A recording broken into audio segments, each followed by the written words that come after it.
Continuamos nuestra serie de predicación en el Evangelio de Marcos.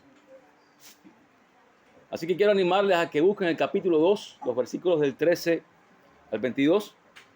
Es el texto donde vamos a estar exponiendo la palabra en esta mañana. Marcos capítulo 2, los versículos del 13 al 22. Jesús salió de nuevo a la orilla del mar y toda la multitud venía a él y les enseñaba. Al pasar vio a Leví, hijo de Alfeo, sentado en la oficina de los tributos y le dijo: sígueme. Y levantándose, lo siguió. Y sucedió que estando Jesús sentado a la mesa en casa de Leví, muchos recaudadores de impuestos y pecadores estaban comiendo con Jesús y sus discípulos, porque había muchos de ellos que lo seguían. Cuando los escribas de los fariseos vieron que él comía con pecadores y recaudadores de impuestos, decían a sus discípulos: ¿por qué él come y bebe con recaudadores de impuestos y pecadores? Al oír esto, Jesús les dijo: los que están sanos no tienen necesidad de médico, sino los que están enfermos. No he venido a llamar a justos, sino a pecadores. Los discípulos de Juan y los fariseos estaban ayunando y vinieron y dijeron a Jesús: ¿por qué ayunan los discípulos de Juan y los discípulos de los fariseos, pero tus discípulos no ayunan? Y Jesús les respondió: ¿acaso pueden ayunar los acompañantes del novio mientras el novio está con ellos? Mientras tienen al novio con ellos, no pueden ayunar. Pero vendrán días cuando el novio les será quitado y entonces ayunarán en aquel día. Nadie pone remiendo de tela nueva en un vestido viejo, porque entonces el remiendo, al encogerse, tira de él lo nuevo de lo viejo y se produce una rotura peor. Y nadie echa vino nuevo en odres viejos, porque entonces el vino romperá el odre y se pierden el vino y también los odres, sino que se echa vino nuevo en odres nuevos. Oremos. Padre, a ti te exaltamos, a ti te damos toda gloria, Señor. Oramos para que toda palabra humana, todo pensamiento, todo argumento humano sea callado y sea la voz de tu palabra por medio de tu Espíritu Santo quien hable también a nuestros corazones, Señor. Oramos para que tú seas exaltado, glorificado en cada uno de estos corazones. Por Jesús. Amén. Bueno, John Newton vivió en los años 1700. Y aunque él recibió desde pequeño una educación cristiana, lo cierto es que Newton vivió una vida licenciosa y grosera. Se burlaba de todo lo que tenía que ver con el Señor. Incluso más tarde llegó a convertirse en un comerciante o un traficante de esclavos. Un oficio que era sumamente horrible y perverso. Un día, en medio de una tormenta en el mar, tuvo tiempo para meditar en su condición espiritual. Y a pesar de que temía por su vida, él mismo no se atrevía a orar porque se sentía demasiado pecador para que Dios le escuchara. Cuando el barco naufragó, entonces Newton clamó a Dios y fue ahí en medio de ese arrepentimiento que Dios salvó su vida. Finalmente, él dejó su vida de pecado, esa vida licenciosa, incluyendo también ese oficio terrible que él tenía, traficante de esclavos. Y se convierte entonces en un ministro fiel del Señor. Ahora, al escuchar esta historia, yo quisiera que tú meditaras en esto. ¿Qué nos dice la historia de Newton sobre el poder transformador de la gracia? ¿Cuántas veces hemos considerado que alguien está tan perdido como para que sea salvado? Mediten esto. La historia de Newton nos recuerda que el Señor no solo ve lo que somos, sino que también Él ve lo que podemos llegar a ser. Hoy veremos cómo el Señor llama a una nueva vida a aquellos que el mundo considera menos probables. Y esto es lo primero que veremos en esta mañana. En primer lugar, veremos que Jesucristo llama a una nueva vida a los menos probables. Y eso lo vamos a considerar en los versículos 13 al 17. Hemos visto el ministerio de Jesús por toda la región de Galilea, predicando el evangelio, mostrando autoridad a limpiar leprosos, sanar paralíticos, declarando abiertamente también que Él es el Hijo del Hombre, quien tiene autoridad en la tierra para perdonar pecados. Esta afirmación del Señor va a levantar ciertos cuestionamientos por parte de los líderes de Israel. En el capítulo 2, versículo 7, vemos uno de estos encuentros.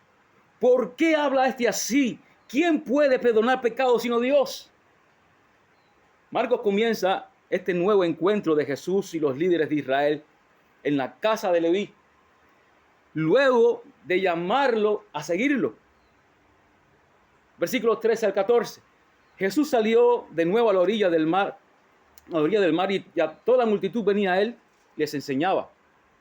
Al pasar vio a Leví, hijo de Alfeo, sentado en la oficina de los tributos, y le dijo: sígueme. Y levantándose, lo siguió. Ahora, ¿quién era Leví? Bueno, Marcos nos ofrece cierta información, aunque no es una información muy amplia, pero esa información que Marcos nos brinda es suficiente como para saber qué clase de persona, o como diríamos nosotros, qué clase de personaje es Leví. Y también con esa información que nos brinda Marcos, nosotros vamos a valorar por qué razón Leví es de aquellos que entra entre los menos probables ante el llamado del Señor. El nombre de Leví revela su identidad judía. O sea, Leví era un judío de la tribu de Leví. ¿A qué se dedicaba este hombre? Bueno, según la información que tenemos aquí, era un recaudador de impuestos. Él estaba sentado allí en la oficina de los tributos, donde se cobra el peaje o todo el que pasa por ahí tiene que pagar ahí. Él estaba sentado ahí. Así que ese era su oficio, era un recaudador de impuestos. ¿Y a quién servía? ¿O para quién trabajaba Leví? Bueno, Leví trabajaba ni más ni menos que para Herodes Agripa, tetrarca de Galilea. Este, a su vez, también respondía a los intereses del imperio de Roma. Entonces, en otras palabras, Leví era un judío levita que en lugar de continuar con su vocación religiosa, decidió elegir una vocación totalmente despreciable, recaudador de impuestos. De esta manera, Leví le cobraba a sus propios coterráneos en nombre del imperio que los oprimía. Gente de la calaña de Leví era despreciada, era un vendepatria. Gente como Leví eran abusadores, eran ladrones, extorsionadores. Ponían sobrecarga los impuestos y de esa manera se enriquecían. Esa era la calaña de hombre al que Marcos nos está describiendo aquí. Tanto era el desprecio que levantaba la gente como Leví, que a los judíos se les prohibía que ellos entrasen a su casa, porque al hacerlo sus casas quedarían inmundas totalmente. Se les prohibía a los judíos incluso que recibiesen limosna de parte de algún recaudador de impuestos. Ya se imagina, ¿no?, su mala procedencia y su inmundicia. Aún más, los rabinos también enseñaban que a los recaudadores de impuestos, ¿saben qué? Se les podía mentir. Como dice el dicho, el ladrón que roba al ladrón tiene...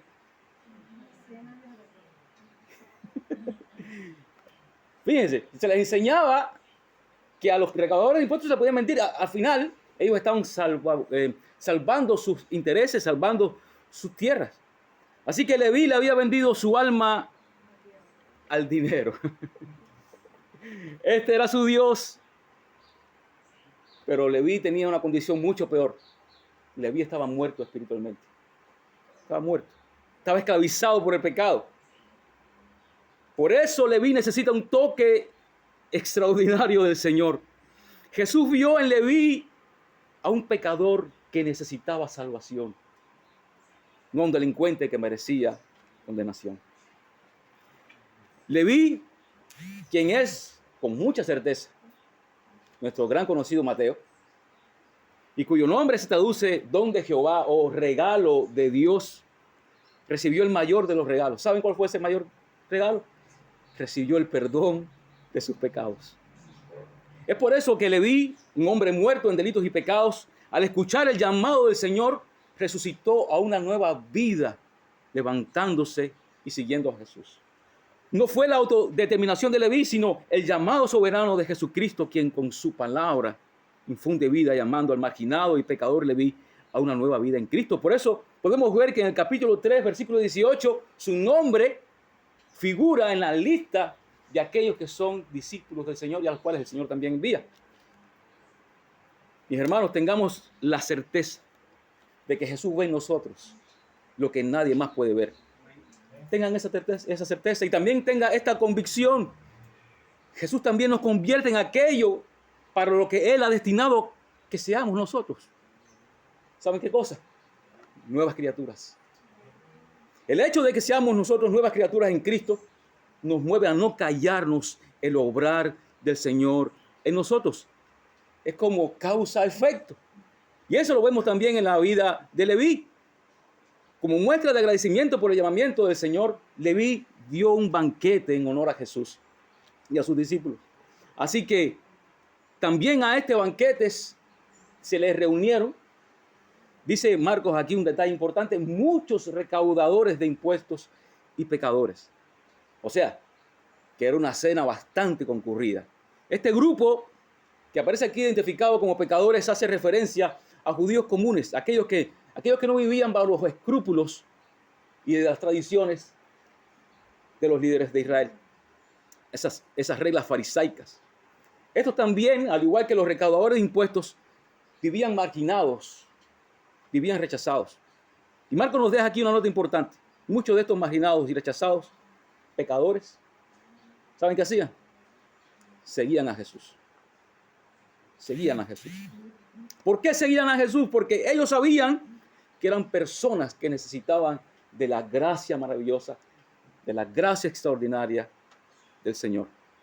Ellos estaban conscientes de su enfermedad, del pecado, y así como aquel leproso que vino a Jesús rogando, si quieres puede limpiarme, o como el paralítico cuya necesidad primaria era el perdón de sus pecados, estos que habían escuchado y habían visto a Leví y conocían también al Señor, tenían esta necesidad de la gracia del Señor. Hay un tercer grupo que se suma a este banquete. Grupo que tiene una peculiaridad muy interesante, es un grupo que observa y saca cuentas.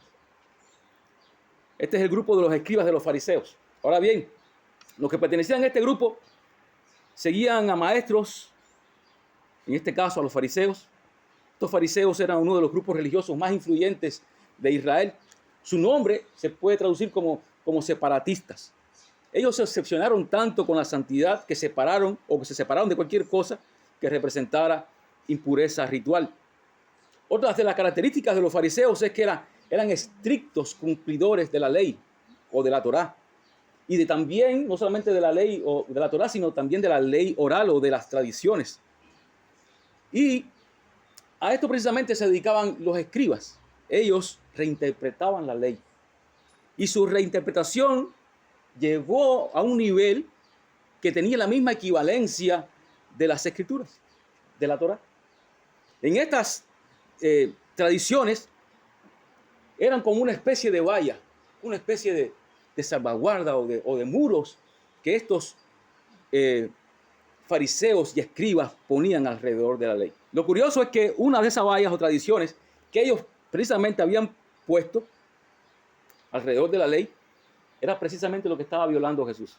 Era precisamente lo contrario que estaba haciendo Jesús. Recuerden, ellos enseñaban que si un recaudador de impuestos visitaba una casa, esa casa quedaba inmunda completamente. Imagínense usted, yendo usted entonces a la casa de un recaudador de impuestos. Usted está rompiendo todo esquema, está rompiendo toda estructura, está rompiendo ahí toda tradición de una manera clara. Así que para los escribas de los fariseos, esto que estaban viendo, esta cena de Jesús en casa de Leví, rodeado de pecadores y de recaudadores de impuestos, era una ofensa horrible, era algo inconcebible. Y ante tanta violación flagrante de las enseñanzas farisaicas, los escribas hicieron una pregunta. Versículo 16. ¿Por qué él come y bebe con recaudadores de impuestos y pecadores? ¿Por qué? ¿Por qué? Bueno, ante el arrogante o ante el interrogante de los escribas, Jesús responde con una sentencia. Una sentencia extraordinaria. Versículo 17, los que están sanos, escuchen bien, fariseos, los que están sanos no tienen necesidad de médico, sino los que están enfermos. No he venido a llamar a justos, sino a pecadores. La ilustración que usa Jesús es genial. Es genial. Es como si a alguien se le ocurriera decirle a un doctor después de ser partícipe de un accidente masivo: yo no necesito atenderme. Yo no. Está todo magullado el hombre, está todo desbaratado. Pero dice el doctor: no, a mí no me hace falta. Mira a ver a aquel que se partió un dedito. A él sí le hace falta, a mí no. Es algo totalmente necio lo que hace este hombre. Bueno, así mismo es lo que estaban haciendo estos religiosos, estos morales, estos rectos. ¿Saben por qué? Porque ellos estaban en la misma condición de esos recaudadores de impuestos y de esos pecadores. Ellos necesitaban a un médico urgente, necesitaban a Jesucristo. Sin embargo, no reconocían su necesidad. Y en lugar de eso, ¿saben lo que hacían? Se creían justos. Y Jesús, por medio de este proverbio que le dijo en el versículo 17, los sentencia de una manera terrible. A los que se creen justos, no les tengo nada que decir.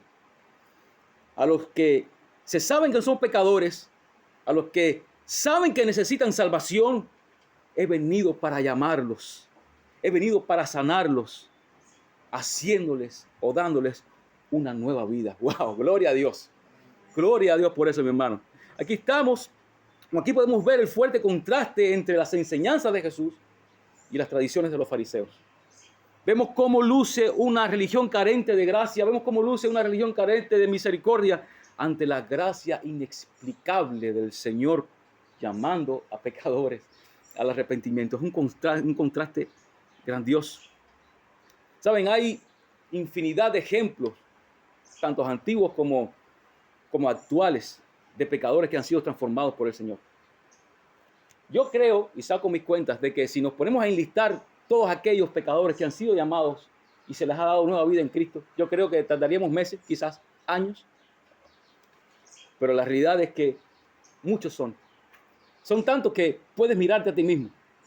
Tantos que te puedes considerar a ti mismo como un ejemplo de esa persona improbable que Dios ha salvado, que Dios ha perdonado sus pecados y te ha hecho nueva criatura en Cristo. Mírate a ti y tienes el ejemplo perfecto. Mi hermano, por eso demos gloria a Dios. Demos gloria a Dios porque nuestro pasado ya no cuenta. Jesucristo nos ha perdonado y ya no somos enemigos de Dios. Ahora, por medio de Jesucristo, hemos sido acercados a Él. Aquellos que en un tiempo estuvimos alejados, ahora por medio de Cristo somos acercados al Señor. Glorifiquemos a Dios por eso, mi hermano. Gracias al Señor por eso. Si has sido llamado por el Señor, no te quedes callado. Comparte el Evangelio. Esta es la única manera en que la gente verá lo horrible de su pecado y podrá correr entonces a los brazos preciosos, al perdón que ofrece el Señor Jesucristo. Piensa en tus familiares, piensa por un momento en ellos, a esos familiares cercanos. ¿Cuántas veces le has huido? ¿Cuántas veces te has callado la boca? Es triste, mi hermano, pero es la realidad.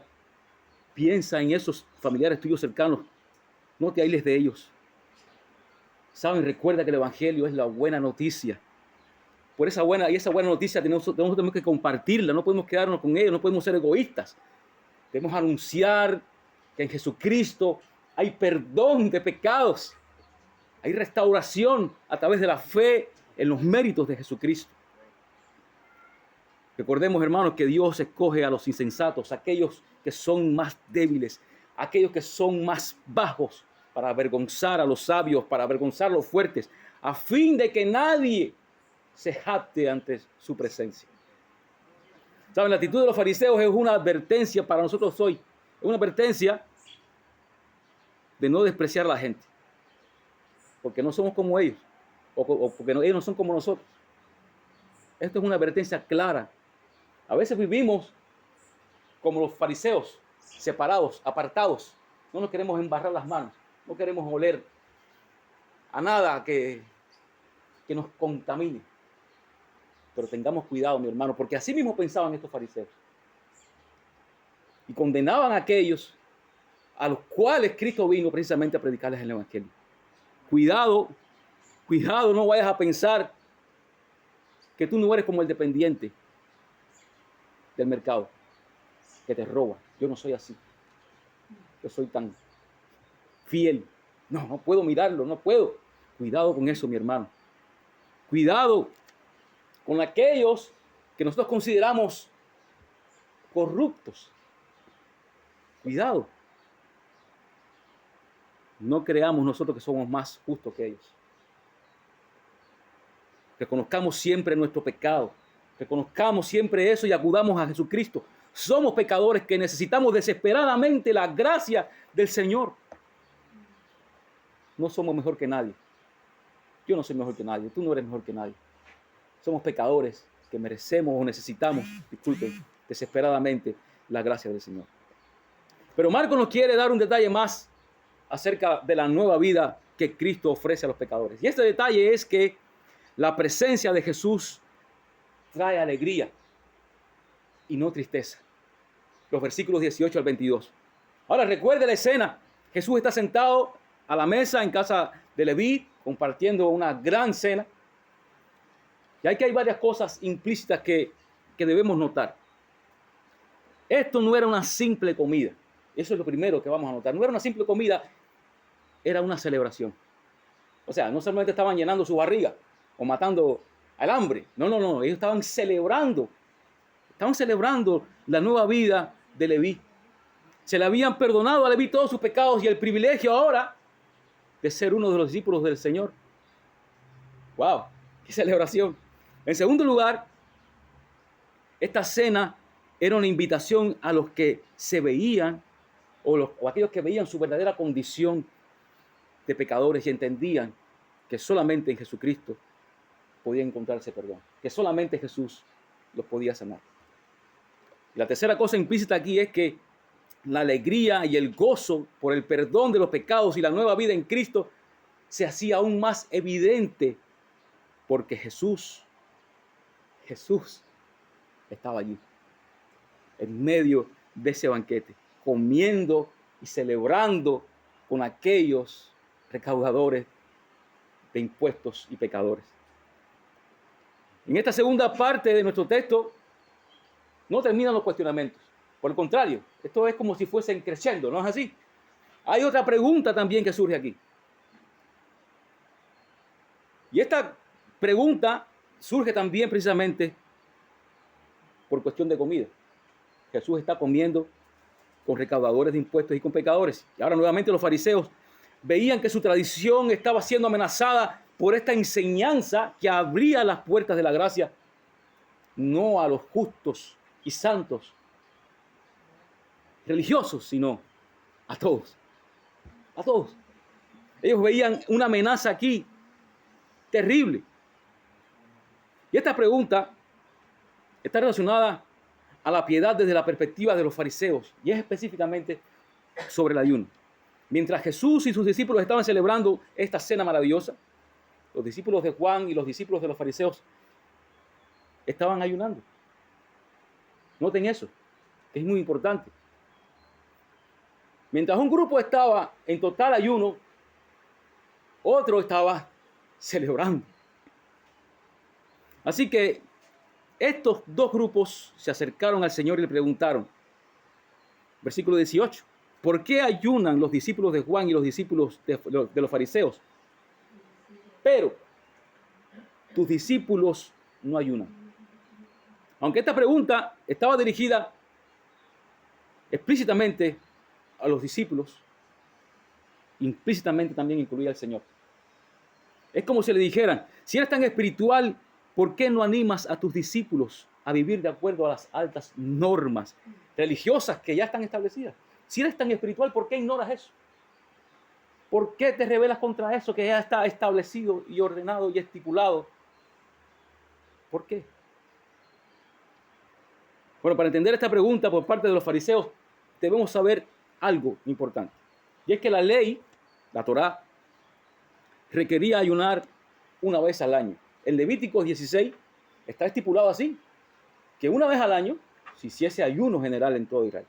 Ahora, a esta estipulación de la ley se le fue añadiendo más y más, al punto de que los fariseos más devotos, como estos que estamos viendo aquí, no ayunaban una vez al año, sino 2 veces por semana. Marcos nos da las razones por las que estos estaban ayunando. No se nos dice, no se nos da información. Pero si podemos leer entre líneas, vamos a ver que el verdadero origen de la indignación no está en que los discípulos estuvieran violando la ley, sino en que estaban dejando de observar las tradiciones y las reglas hechas por los hombres.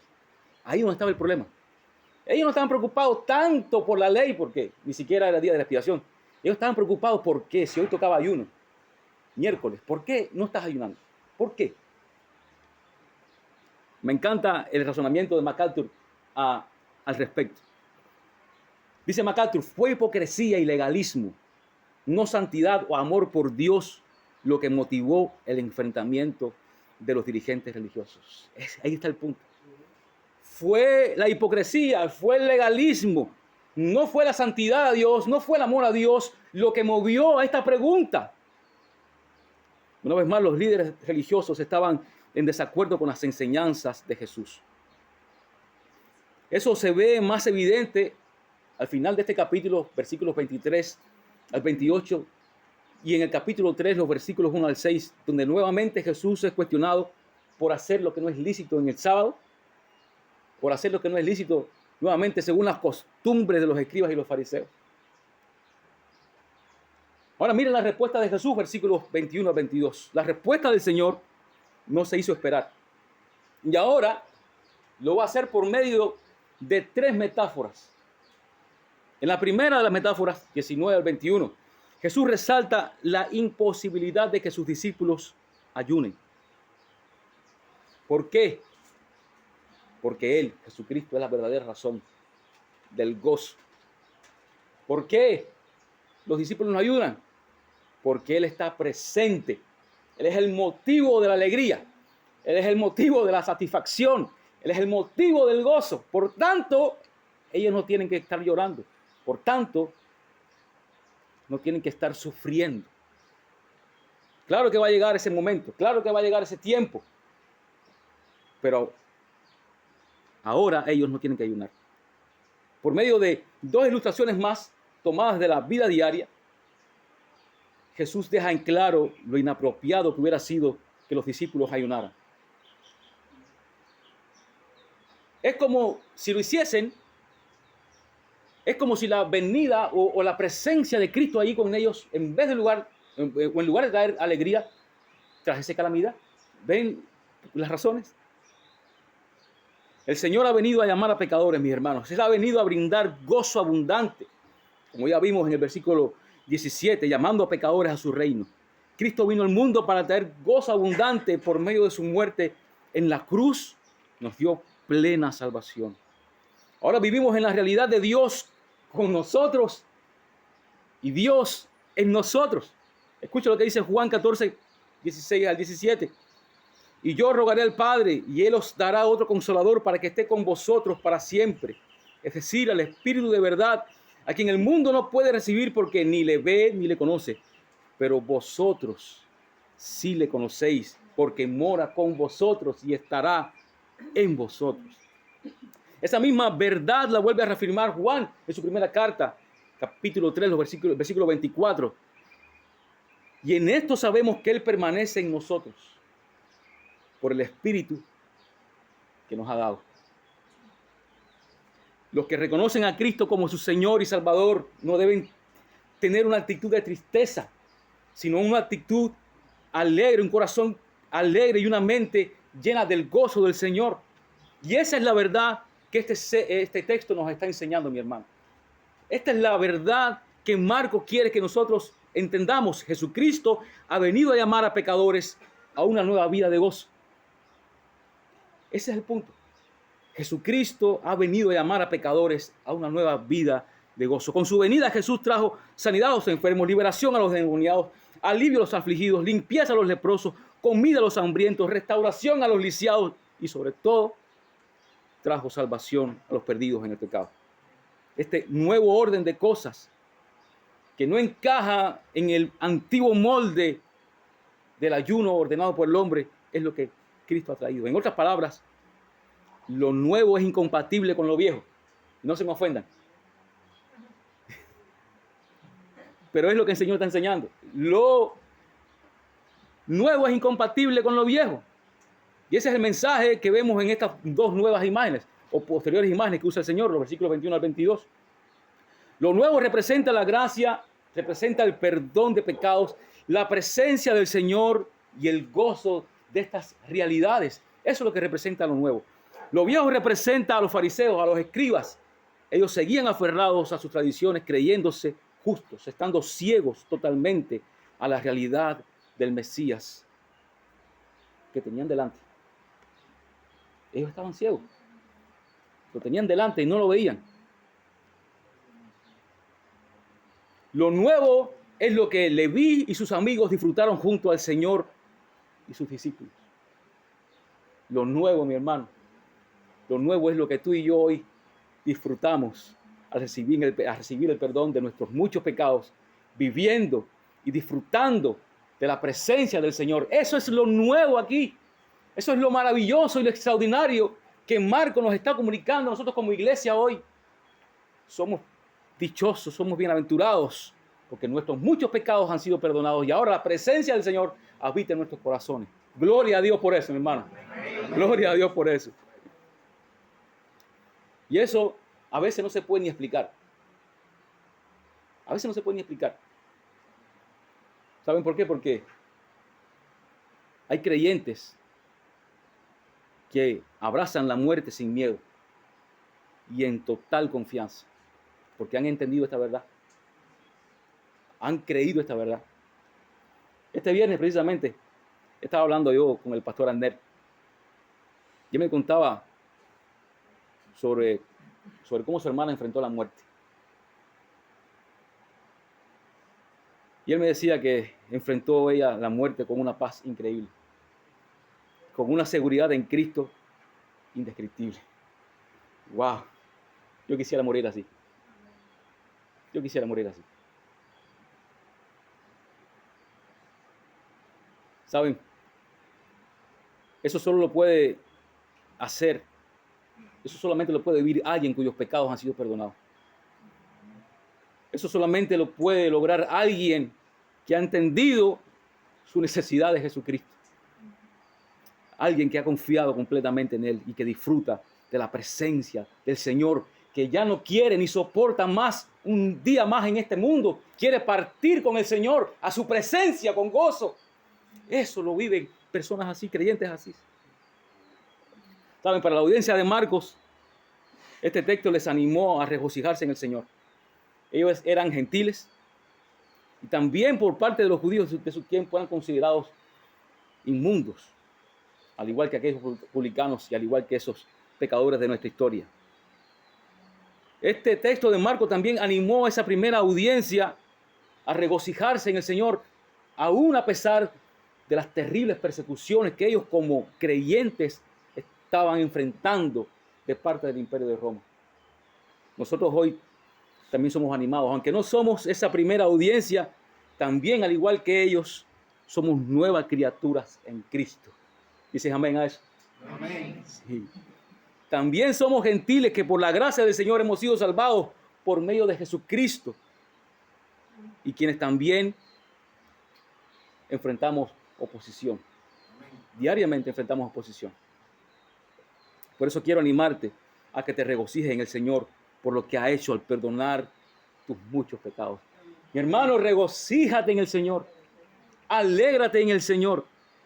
¿Significa eso que cuando tengo alguna enfermedad tengo que estar sonriendo? No.